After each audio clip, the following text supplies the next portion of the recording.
Case 3 के लिए r equal to 3 लेंगे तो हो जाएगा a इक्वल टू 6 प्लस 3, जो हमारा विषम होगा क्योंकि ये सम है, ये सम है और सम संख्या में कोई विषम संख्या जोड़ते हैं तो पूरा पद ये विषम हो जाएगा। तो ये पूरा पद हमारा विषम हो गया, यानी a का मान विषम हो गया। तो समीकरण इसे 2 मान दे रहे हैं। केस 4 के लिए r इक्वल टू 4 हो तो a इक्वल टू लिख सकते हैं 6 प्लस 4, ये हमारा सम है, 6 सम है। जब सम में कोई सम संख्या जोड़ दे रहे हैं तो हमेशा सम संख्या प्राप्त होगा, यानी ये पद पूरा सम हो जाएगा। समझ में आया?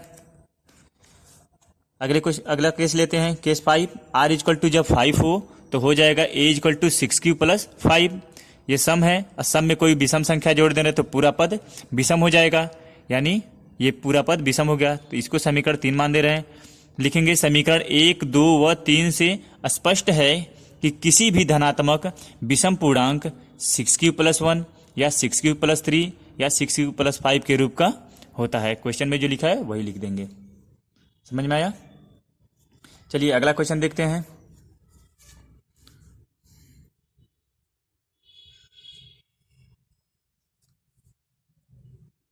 तीसरा दिया है,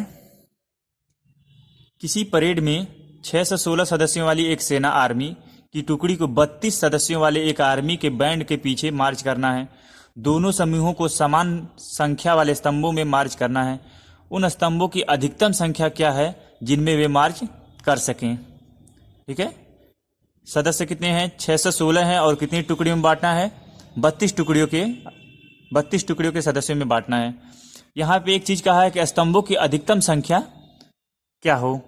जब कहे अधिकतम संख्या तो उसके लिए हम क्या करते हैं? HCF निकालते हैं। तो चलिए क्वेश्चन को लगाते हैं।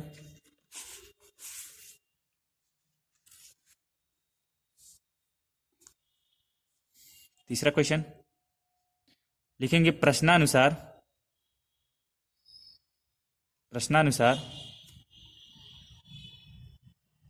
HCF निकालना हमें किसका? 6 से 16 व 32 का HCF निकाल देंगे। इन दोनों का HCF क्या होगा वही हमें बताना है। तो HCF निकालते हैं। यूक्लिड विभाजन प्रमेय से हम लोग आसानी से निकाल देंगे। चलिए निकालते हैं यूक्लिड विभाजन प्रमेय से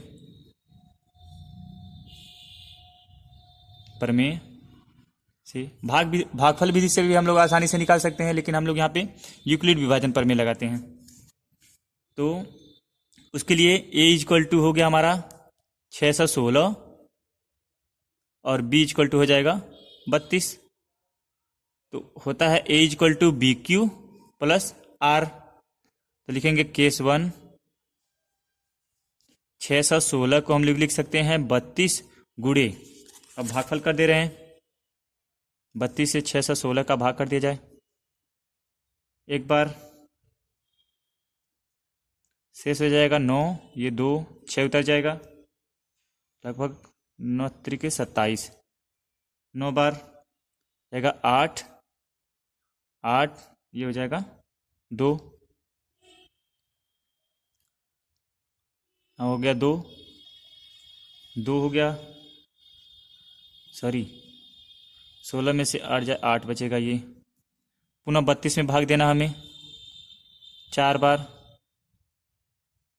शेषफल 0 आ गया। अब इसे लिखेंगे हम लोग 32 गुणे भागफल है हमारा 19 और शेषफल हमारा कितना है 8। केस 2 में लिखेंगे 32 को, 32 बराबर भागफल है जिसे भाग दे रहे हैं हम लोग, भाजक 8 गुणे कितने बार में भागफल है 4 और शेषफल 0, शेषफल 0 आ गया। तो लिखेंगे चूंकि शेषफल 0 है और भाजक 8 है, अतः टुकड़ी बराबर 8 हो जाएगा आंसर। उसका HCF हो जाएगा 8। ओके, एक बार पुनः बता दे रहे हैं। जब क्वेश्चन में कहे कि अधिक से अधिक संख्या क्या होगी, तो उसके लिए हम लोग एचसीएफ निकालते हैं। तो हम लोग क्या किए हैं, एचसीएफ निकाले हैं 616 और 32 का यूक्लिड विभाजन प्रमेय से। यहाँ पे ए इक्वल टू 616 है और बी इक्वल टू 32 है। ए को हम लोग लिख सकते हैं a equal to B Q plus are. तो यहाँ से 616 को हम लोग लिखे हैं 32 गुणे 19 धन शेषफल बचा है 8। ओके, पुनः 32 को तोड़े हैं तो 32 को लिख सकते हैं 8 गुणे 4 धन 0, शेषफल 0 हो गया। चूंकि शेषफल 0 है और भाजक 8 है, अतः अधिकतम टुकड़ी हो जाएगी, सैनिकों की अधिकतम टुकड़ी हो जाएगी 8, यानी 8 सदस्य वाली अधिकतम टुकड़ी बनेगी। अगला क्वेश्चन,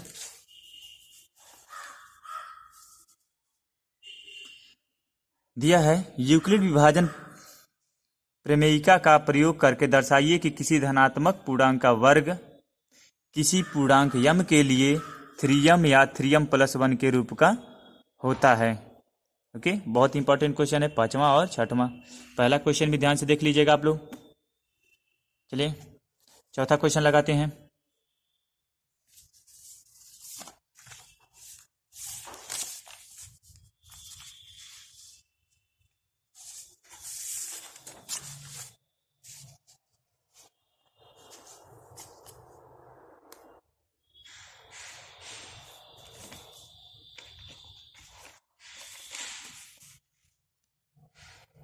इसमें कहा है धनात्मक पूर्णांक का वर्ग किसी पूर्णांक यम के लिए 3m या 3m + 1 के रूप का होता है। तो पहले हम लोग मान ले रहे हैं,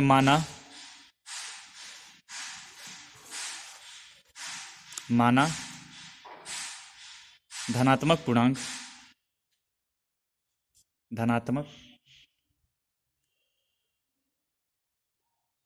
पूर्णांक ए के लिए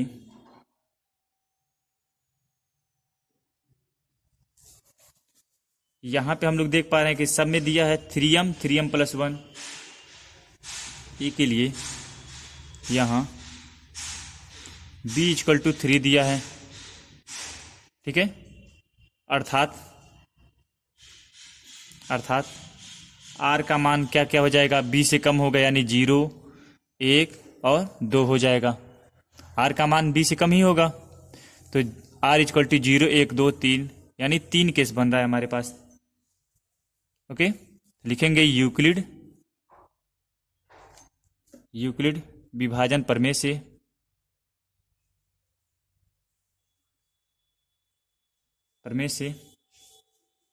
केस 1, जब r = 0 हो तो लिखेंगे a = 3m + 0।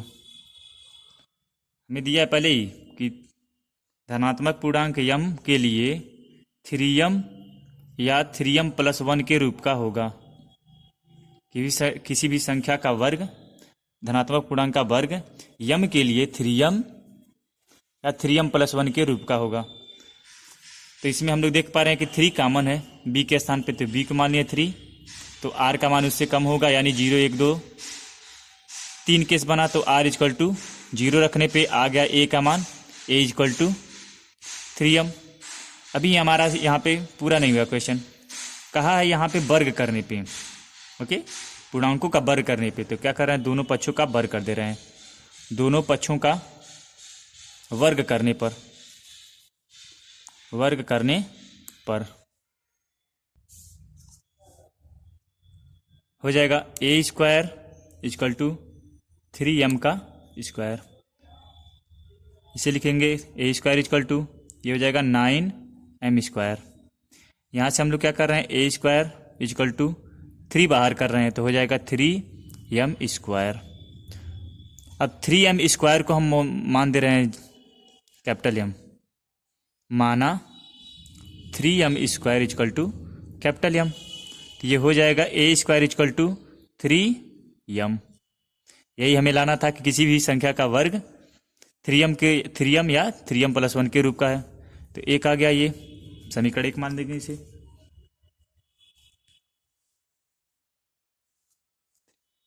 के रूप का है। केस 2, जब r इक्वल टू 1 हो तो हो जाएगा a equal to 3m plus 1। दोनों पक्षों का पुनः वर्ग करेंगे। दोनों पक्षों का वर्ग करने पर वर्ग करते हैं, हो जाएगा a स्क्वायर, इधर हो जाएगा 3m प्लस 1 का स्क्वायर। ए स्क्वायर इक्वल, अब इसका विस्तार करेंगे a प्लस बी का होल स्क्वायर से, तो हो जाएगा पहली संख्या का वर्ग धन दूसरी संख्या का वर्ग धन 2 गुणे पहली संख्या गुणे दूसरी संख्या। ए स्क्वायर इक्वल टू, इसका वर्ग करेंगे तो हो जाएगा 9m स्क्वायर, यह एक ही रहेगा, 3 दूना 6m हो जाएगा। अब इसको यहाँ पे कर दे रहे हैं, यानी a square equal to 6m square धन 6m 9m स्क्वायर प्लस 1। अब यहाँ से हम लोग क्या कर रहे हैं, 3 कॉमन ले रहे हैं, तो हो जाएगा 3, हो जाएगा 3m स्क्वायर प्लस 2m, और बाहर क्या बचा रहेगा 1। Okay,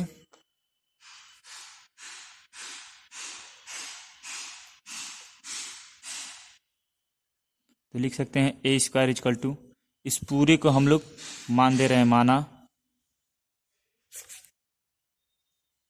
3m square plus 2m equal to capital M। तो हम लोग क्या लिख सकते हैं इसे, 3 प्लस 1, ये कैपिटल M है, ये भी आ गया 3m प्लस 1 के रूप का, तो समीकरण 2 मान दे रहे हैं इसे। केस 3 के लिए r इक्वल टू जब 2 हो तो हो जाएगा a equal to 3m plus 2, दोनों पक्षों का वर्ग कर रहे हैं, वर्ग करने पर तो हो जाएगा a square equal to 3m plus 2 का square. a square equal to लिख सकते हैं हम लोग 9m square plus 4 plus 2 into 3m into 2। Okay, समझ में आ रहा है, यानी पहली संख्या का वर्ग हो जाएगा 9m स्क्वायर धन दूसरी संख्या का वर्ग 2 का वर्ग करेंगे तो 4 धन 2 गुणे पहली संख्या यानी 3m गुणे दूसरी संख्या यानी 2। A square equal to 9m square धन 2 3 6 6 दूना 12 हो जाएगा 12m धन 4। A square equal to 9m square धन 12m। अब 4 को हम लोग लिख सकते हैं 3 धन 1, ठीक है, मान में कोई परिवर्तन नहीं होगा, 3 धन 1 ये लिखे हैं। ए स्क्वायर इक्वल टू, अब यहाँ से हम तीनों से 3 कॉमन ले रहे हैं, 3 तो क्या बचेगा 3m स्क्वायर धन 4m धन 1, और बाहर 1 बचेगा। अब इस पूरे को हम लोग मान दे रहे हैं कुछ कैपिटल M, माना 3m square plus 4m plus 1 equal to capital M। ये हो जाएगा a square equal to 3 capital M plus 1, ये भी आ गया 3m प्लस 1 के रूप का। ओके, लिखेंगे समीकरण, इसे 3 मान दे रहे हैं, लिखेंगे समीकरण 1 2 व 3 से यह स्पष्ट है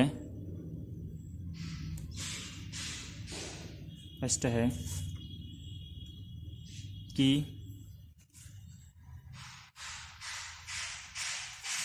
जो यहाँ से लिखा है, किसी धनात्मक पूर्णांक का वर्ग, किसी धनात्मक पूर्णांक का वर्ग किसी पूर्णांक m के लिए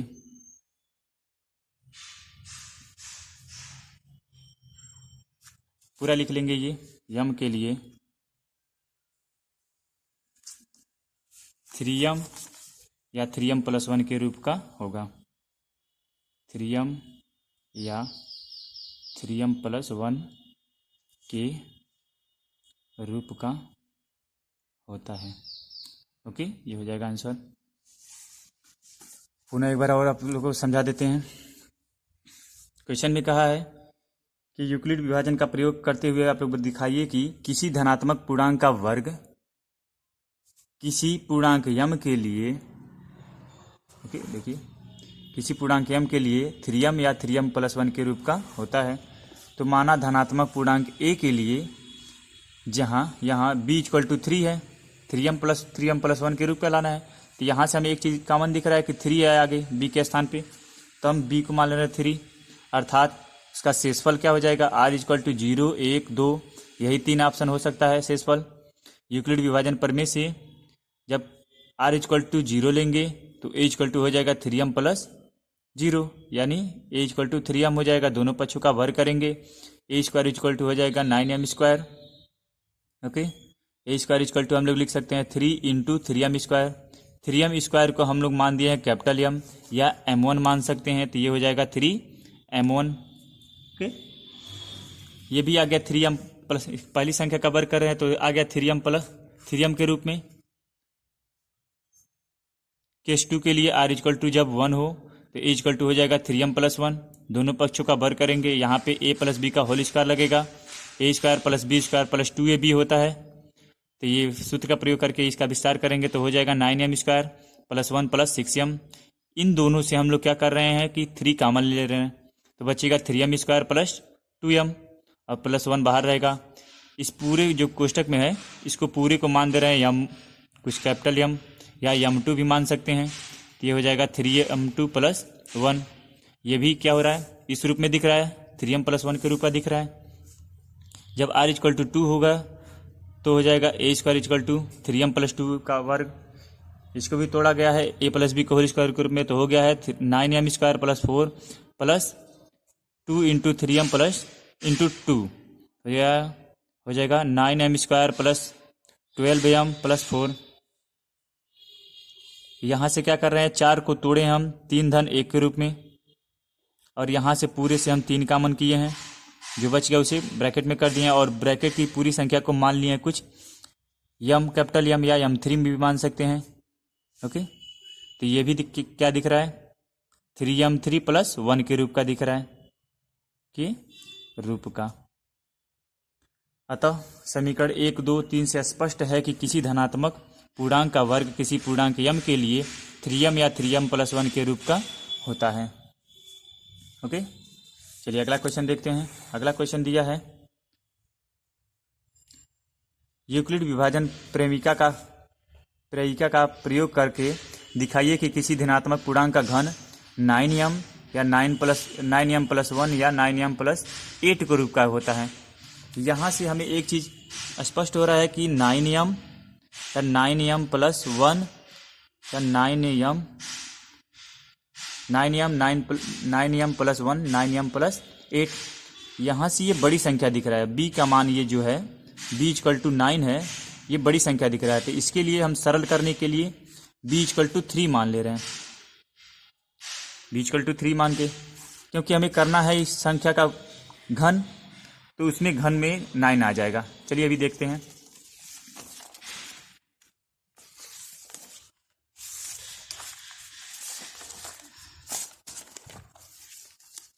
चलिए अगला क्वेश्चन लगाते हैं, 5वां। माना धनात्मक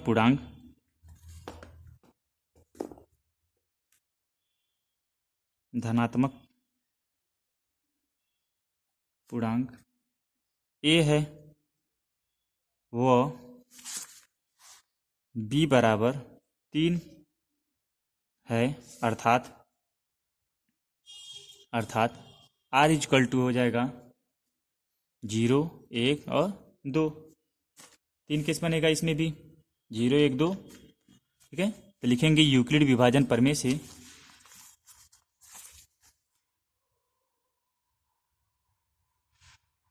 यूक्लिड विभाजन प्रमेय से हो जाएगा a = bq + r। केस 1, जब r = 0 हो तो हो जाएगा ए इक्वल टू, बी का मान हम क्या माने हैं 3, यानी 3q प्लस 0, तो हो जाएगा 3q। दोनों पक्षों का घन करने पे क्यूब कर रहे हैं, इसका घन करने पे तो हो जाएगा इधर ए क्यूब, यहाँ हो जाएगा 3q का होल क्यूब। ए क्यूब का मान आ जाएगा, 3 का क्यूब करेंगे तो हो जाएगा 27, क्यू का क्यूब। ओके,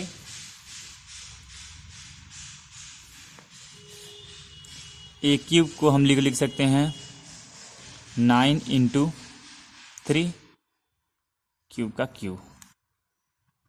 ओके,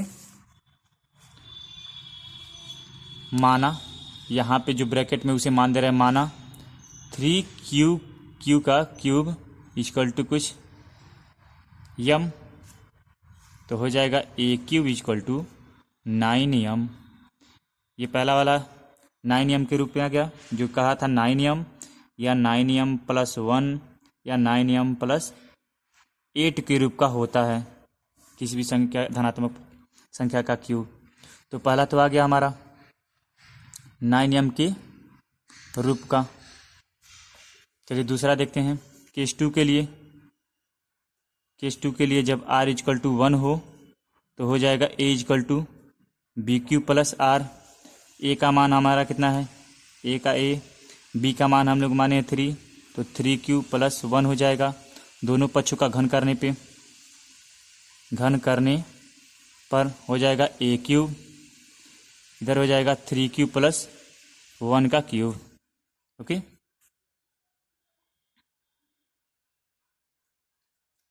चलिए ए क्यूब इधर रहेगा, a cube plus b cube का फार्मूला लिख दे रहे हैं, ए प्लस बी का होल क्यूब का, तो हो जाता है a cube plus b cube plus 3ab question में a plus B. Okay,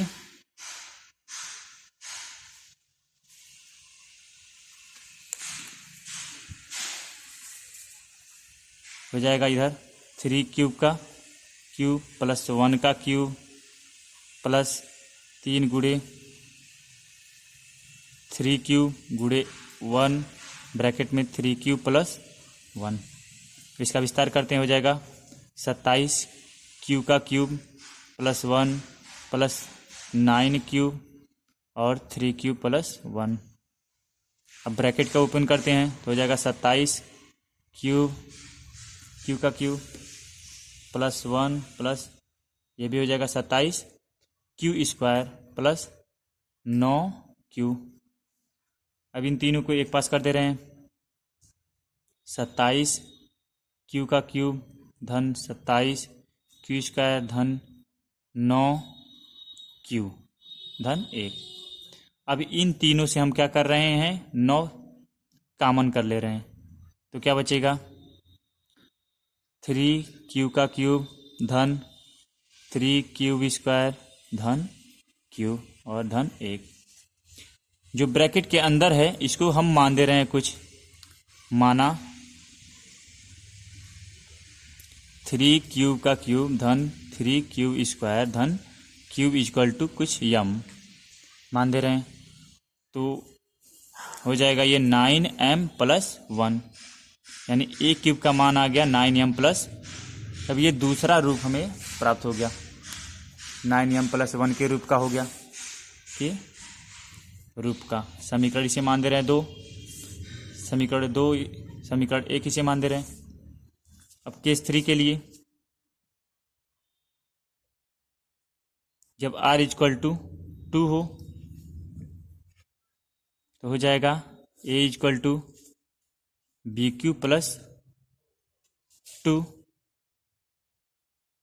b का मान हमारा 3 है, तो दोनों पक्षों का घन करने पर हो जाएगा ए क्यू 3q प्लस 2 का होल क्यूब। ए क्यूब का मान निकालेंगे तो हो जाएगा, ये हो जाएगा 27 क्यूब का क्यूब प्लस 2 का क्यूब प्लस 3 गुणे 3q गुणे 2 ब्रैकेट में रहेगा 3q प्लस 2। पुनः इसको सॉल्व करते हैं। 27q का क्यूब, ये हो जाएगा 8, 3 3 9 दूना 18 धन 18 q ब्रैकेट में 3q प्लस 2 ऐसे ही रहेगा अभी। पुनः इसका विस्तार करते हैं। 27q का क्यूब धन 8 धन 18 का गुणा कर देते हैं अब अंदर, हो जाएगा 54।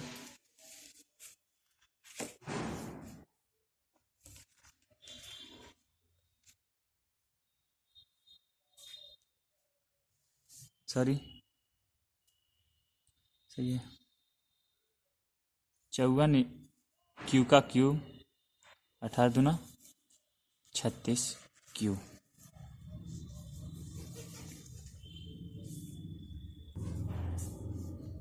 क्यू स्क्वायर रहेगा ये। पुनः सज कर देते हैं इसे। 27q का क्यूब धन 54 q स्क्वायर धन 36 q धन 8। अब इन तीनों से हम क्या कर रहे हैं, 9 कॉमन कर ले रहे हैं, तो क्या बचेगा, 3 q का क्यूब धन 6 q स्क्वायर धन 4 q और धन 8। जो ब्रैकेट के अंदर है उसे पुनः मान लेते हैं कुछ यम, यानी माना 3q का क्यूब धन 6q का स्क्वायर धन 4q इक्वल टू यम। ये हो जाएगा हमारा 9 a square a cube equal to हो जाएगा a क्यूब इक्वल टू हो जाएगा 9m प्लस 8 के रूप का। समीकरण 3 मान दे रहे हैं इसे। अब यहां लिख दे रहे हैं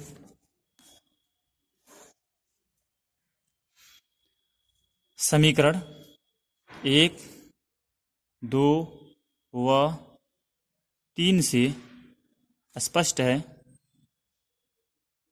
है कि पुनः जो दिया है क्वेश्चन में, किसी धनात्मक पूर्णांक का घन 9m प्लस 1, जो क्वेश्चन में दिया है वही लिख देंगे। किसी धनात्मक पूर्णांक का घन 9m प्लस 1 या 9m प्लस 8 का रूप का होता है। ओके, कि किसी धनात्मक पूर्णांक का घन 9m प्लस 1 9m प्लस 8 के रूप का होता है। बस ये हो जाएगा हमारा आंसर। इस तरह से ये चैप्टर समाप्त हो जाएगा। पुनः आप लोगों को एक बार और बता देते हैं। यहाँ पे दिया था हमारा क्वेश्चन में 9m प्लस 1 9m प्लस 8। अगर 9 रखते तो बहुत बड़ा आता है इसका मान, ठीक है, तो इसलिए हम क्या किए हैं, 3 रख दिए हैं। b का मान हम लोग यहाँ पे 3 एज्यूम कर लिए हैं। माना धनात्मक पूर्णांक a है और वह b 3 है, अर्थात शेषफल क्या हो जाएगा, शेषफल 3 से कम ही होगा, b से कम होगा। तो क्या क्या हो सकता है, 0 1 और 2 हो सकता है शेषफल। यूक्लिड विभाजन प्रमेय से होता है a equal to B Q plus R. जब r इक्वल टू 0 होगा तो a का मान हो जाएगा 3q। दोनों पक्षों का घन कर दिए हैं तो हो जा रहा है 27 क्यूब का क्यूब। तो 27 से हम लोग 9 बाहर निकाल दिए तो ये 9m के रूप का दिख रहा है पहला। जब 0 हो रहा है तो 9m के रूप का हो रहा है। जब r इक्वल टू 1 रख रहे हैं तो इसका वर्ग दोनों पक्षों का क्यूब किए हैं तो कितना आया है, 9m प्लस 1 के रूप का आ गया है। पुनः सॉल्व करने पे इसे 9m प्लस 1 के रूप का आ गया है। जब r इक्वल टू 2 रखे हैं तो दोनों पक्षों का घन किए हैं तो ये आ गया है r equal to 9m plus 8 के रूप का, 9m प्लस 8 के रूप का आ गया है। अतः समीकरण 1 2 व 3 से स्पष्ट है कि किसी धनात्मक पूर्णांक का घन 9m प्लस 1 और 9m प्लस 8 के रूप का होता है। यही लिख देना है, ये हो जाएगा। ओके।